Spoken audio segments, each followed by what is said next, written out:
생각하는 거예요. 그렇지 않다. 그럼 제자들이 해야 될 일이 뭡니까? 다시 오실 예수님을 바라보면서 제자들이 해야 될 일이 뭡니까? 소식제작에서 앞에서부터 본문을 써놓은 거예요. 히브리서 9장 28절을 우리 한번 읽어보십시다. 시작. 이와 같이 그리스도도 많은 사람의 죄를 담당하시려고 단번에 들이신 바 되셨고 구원에 이르게 하기 위하여 죄와 상관없이 자기를 바라는 자들에게 두 번째 나타나시리라. 이게 뭐냐 하면 아까 했던 얘기예요. 우리의 계획과 관계없이, 우리의 어떠함과 관계없이 예수님은 그냥 하나님의 시간표에 따라서 그 구원을 이루어 가실 줄로 믿습니다. 이거 가지고 뭐 언제 오시나 계산하고 무슨 뭐 말세가 가까웠다 이런 얘기 할 필요 없어요. 부활 신앙이라고 하는 거는 막 이런 게 아니에요. 제자들이 해야 될 일, 우리가 해야 될 일이 뭐예요? 그게 4절이에요. 읽습니다. 사도들이 함께 모이사 그들에게 분부하여 이르시되 예루살렘을 떠나지 말고 내게서 들은 아버지께서 약속하신 것을 기다리라. 사도들이 해야 될 일은 뭐예요? 멍청하게 서서 하늘 쳐다보는 게 아니라 예수님께서 이제 하나님의 구원의 때를 따라서 하나님께로 돌아가시는구나, 아버지께로 가시는구나 라고 하면 바로 뒤돌아서서 뭐 했어야 되는 거예요? 기도하러 갔어야 되는 거예요. 네? 기도하러 갔어야 되는 거예요. 그게 지금 4절이에요. 뭐라고요?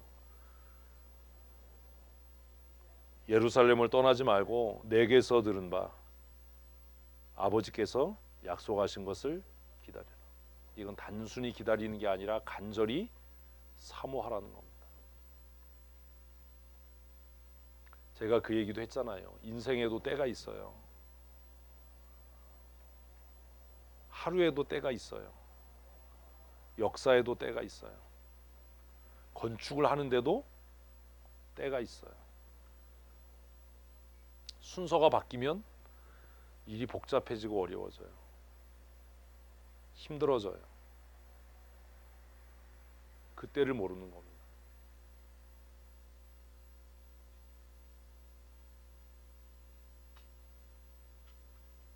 그런 거잖아요. 40대, 50대에 건강을 잘 관리 안 하면 70대, 80대에 누워서 살게 될 겁니다. 70대, 80대 돼서 어떻게 해보려고 해도 효과가 없어요. 왜요? 때가 지나갔기 때문이에요. 제가 늘 얘기를 하거든요. 40대, 50대 살아가는 사람들에게 건강관리해라. 무리하지 마라. 좋은 영양제 챙겨 먹어라. 운동해야 된다. 술 끊어라. 그러지 않으면 70대, 80대에 땅치고 눈물을 흘리게 될 거다. 그래서 일반적으로 그런 거예요. 일반적으로 50 넘어가고 이러면 여러분 금식하면 안 돼요. 자기만 불행해지는 게 아니라 모든 식구를 다 불행하게 만드는 거예요. 경험해 보신 분들 계시잖아요. 가족 중에 어르신들 중에 한 분만 그냥 들어 누우면 사태가 심각해지는 겁니다.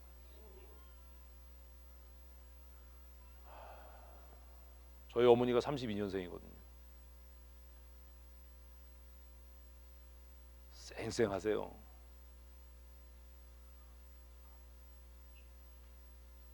한 끼도 안 걸으세요. 잘 걸어 다니시고 얼마 전에 갈비뼈 부러지셨는데도 아직 멀쩡하세요. 왜요? 잘 관리하시거든요. 절대로 과식 안 하세요.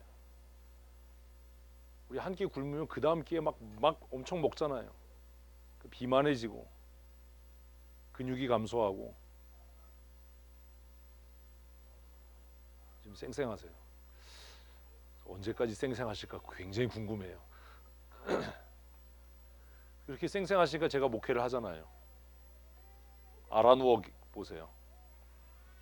이게 사태가 심각해져요. 뭘 해야 될 때냐 도대체 지금이. 예? 지금 인생에 있어서 뭘 해야 될 때냐. 저는 지금 뭘 해요? 70대 후반에 건강을 준비해요. 그래서 자주 운동은 못하지만 식사 잘 챙겨서 먹으려고 하고, 과도하게 스트레스 받지 않으려고 노력하고, 영양제도 챙겨 먹고, 그 막 이렇게 막 쌓이면 나가서 풀어요. 바이크를 타든 성경을 읽든. 성경 읽는 게 제 스트레스 해소법의 하나인데, 그래서 좀 마음을 비우려고 노력을 해요.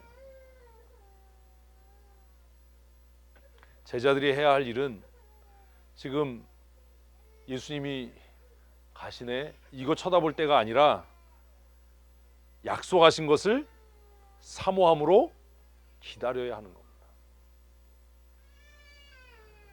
여러분들 오늘 한번 생각해 보셔야 돼요. 지금 내가 내 나이에 해야 될 일이 뭐지? 지금 이 시점에 우리가 해야 될 일이 뭐지? 우리 교회가 해야 될 일이 뭐지? 이것 고민하셔야 돼요. 그거 고민하지 않으면 돌이킬 수가 없는 겁니다. 회복될 수가 없는 겁니다.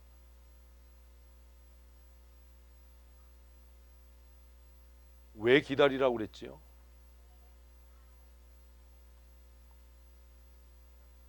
같이 읽습니다. 요한은 물로 세례를 베풀었으나 너희는 몇 날이 못되어 성령으로 세례를 받으리라 하셨느니라. 왜 기다려야 돼요? 준비되지 않아서요. 준비되지 않은 사람은 뭐 해야 돼요? 기다려야 돼요.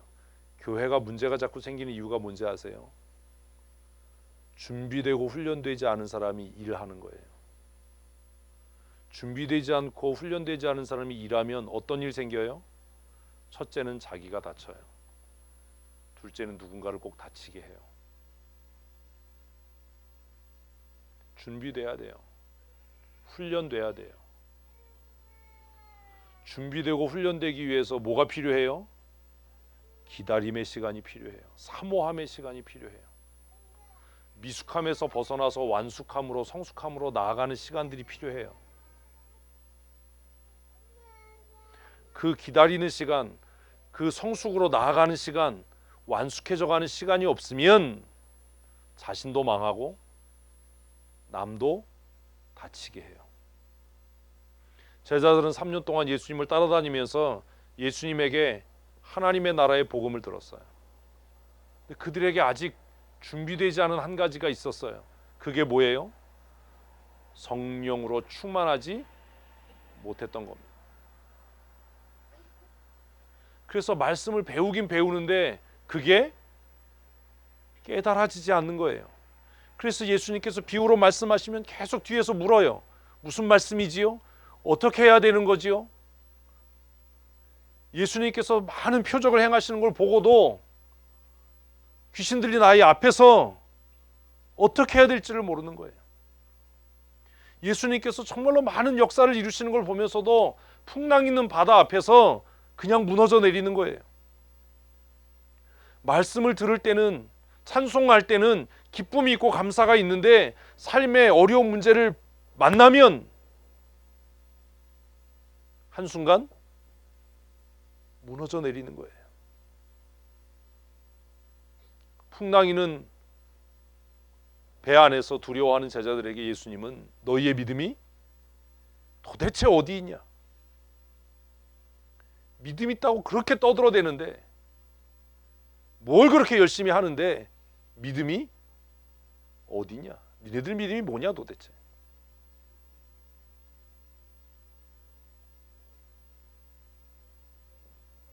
왜 말씀과 기도가 함께 가야 하는지 아십니까? 성경을 아무리 많이 알아도, 말씀을 아무리 많이 깨달아도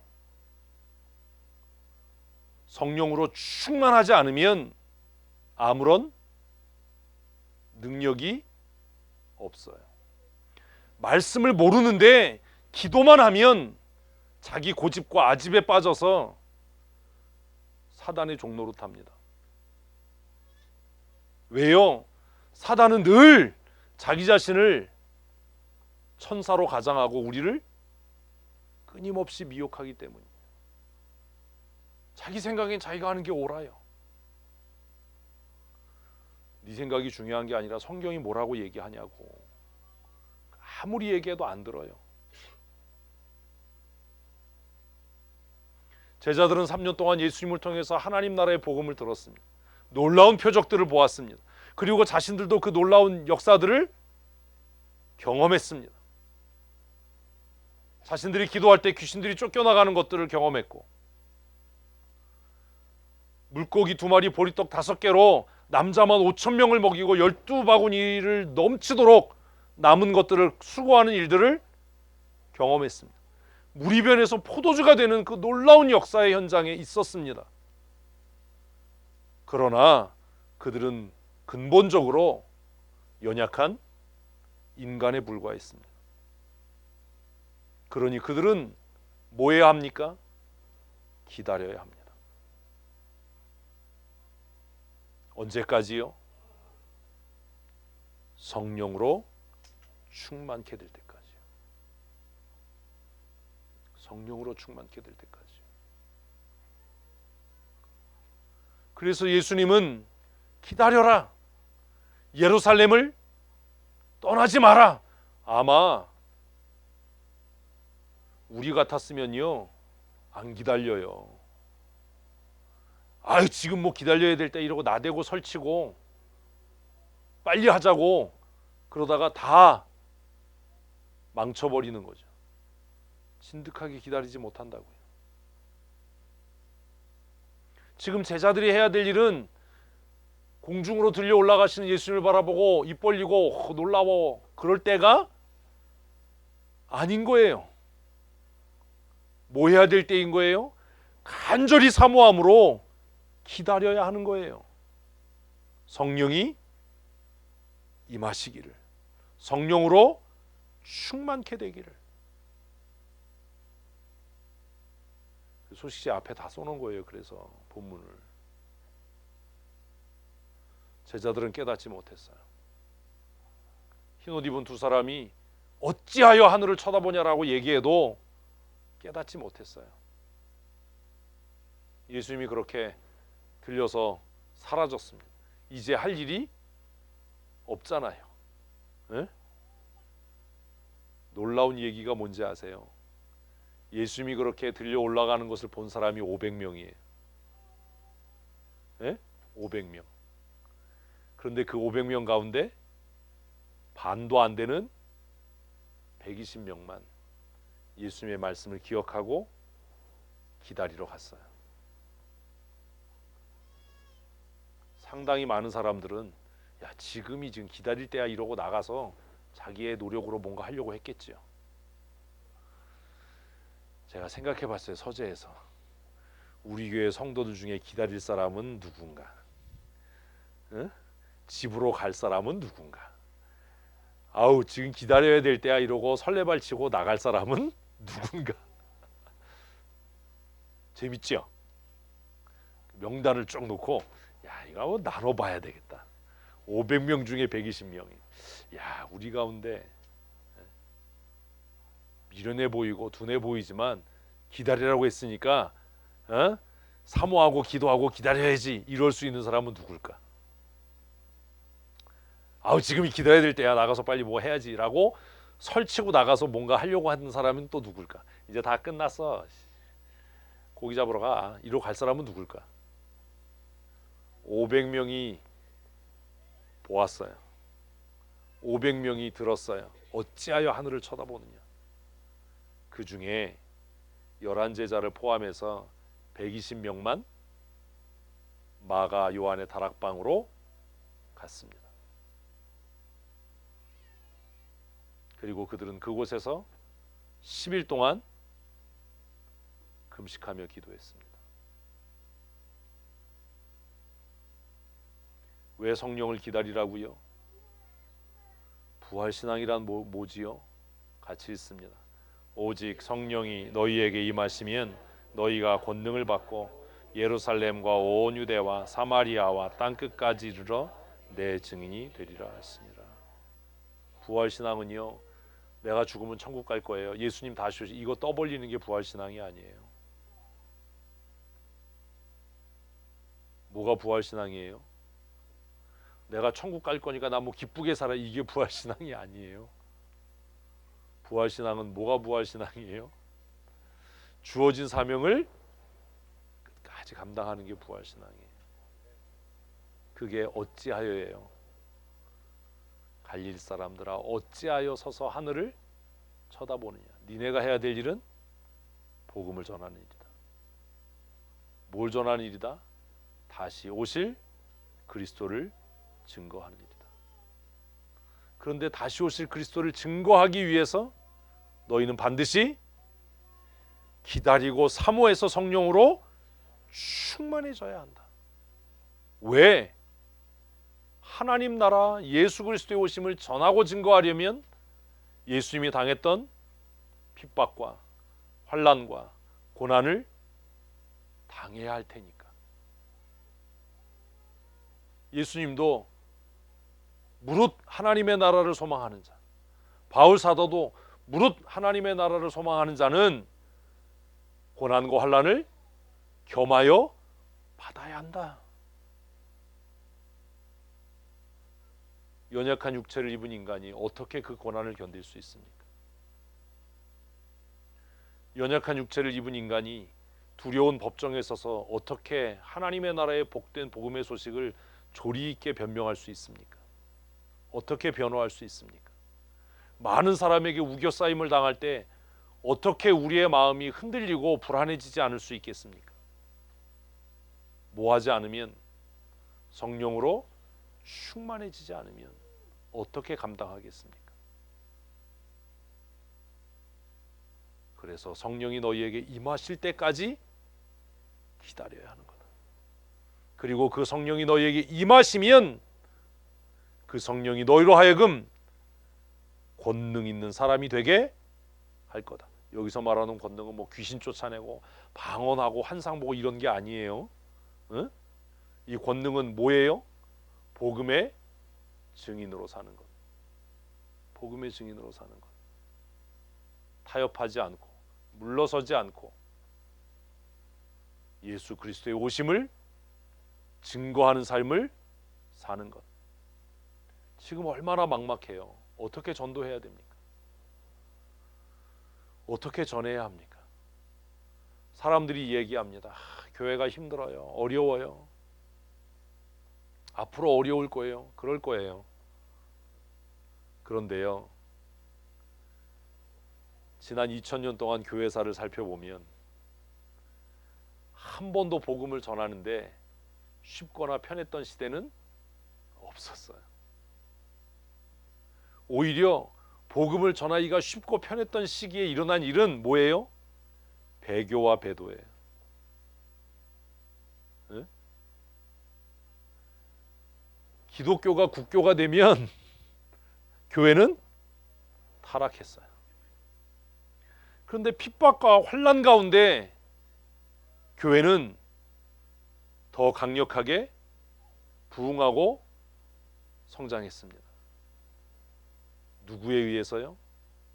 성령 충만한 사람들에 의해서요.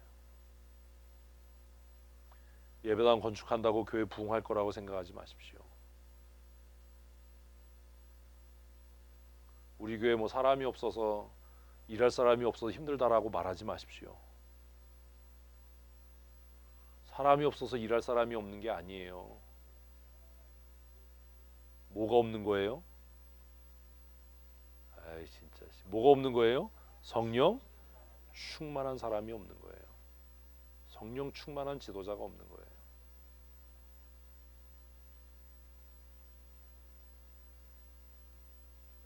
베드로 한 사람이 3,000명을 회개시켰어요.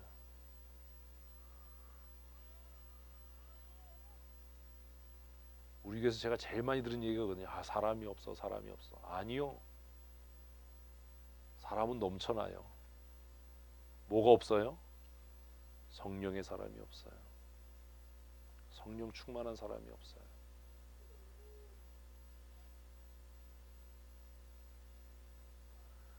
상황이 어떠하든지 환경이 어떻게 변하든지 성령이 임하시면 우리가 권능을 받고 하나님의 나라의 복된 복음의 증인으로 살게 될 줄로 믿습니다. 그리고 우리가 그렇게 살아갈 때 그리스도의 몸인 교회는 날마다 부흥케 될 줄로 믿습니다. 여러분, 이게 중요한 거예요. 부활신앙이란 예수 부활하셨네 외치고, 내가 천국에 소망이 있어요, 내가 뭐 기도했더니 사업이 잘 돼, 이런 소리 하는 게 아니라 뭐 하는 거라고요? 힘써 그리스도의 다시 오심을 증거하는 거예요. 예수님 다시 오십니다. 심판이 있습니다. 더 늦기 전에 회개하고 예수 믿으십시오. 누구든지 그 이름을 믿는 자, 그 이름을 부르는 자는 구원함을 얻습니다. 날마다 전하는 삶, 그게 부활의 신앙이에요. 사랑하는 성도 여러분, 예수님 다시 오십니다.